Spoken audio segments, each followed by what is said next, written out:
এইটা আমার মনে হয় না বলাই ভালো। না, এটা বললে সমস্যা আছে।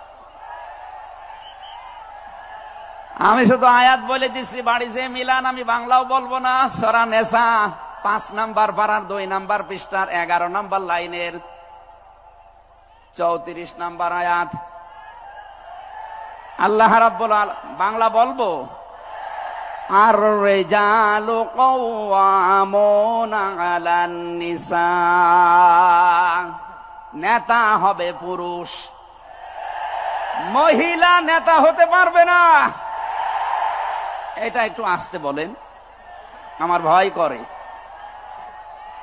এই জন্য আমরা সামনে যারা নেতা হবে তারা যেন পুরুষ হয়। কথা বলেন ঠিক কিনা?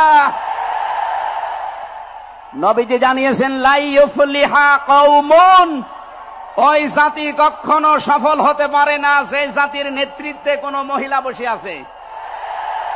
আমার এই হাদিসটা 100% বিশ্বাস হয়। আপনাদের না 98 ভাগ? এই হাদিস 100% বিশ্বাস করেন কারা? দেখি লিল্লাহে তাকবীর। এই দেখেন তো, হাত তোলেনি কে? আলহামদুলিল্লাহ। ঠিক আছে, বসেন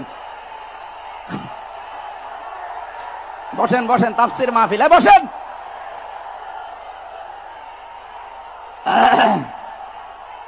এটা যদি আমরা মেনে নিতে না পারি, এই 54 বছরে আমরা যেখানে ছিলাম আরো পেছিয়ে যাওয়া লাগবে।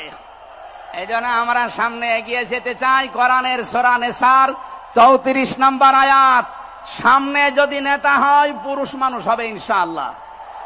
আরো জোরে বলেন ঠিক কিনা?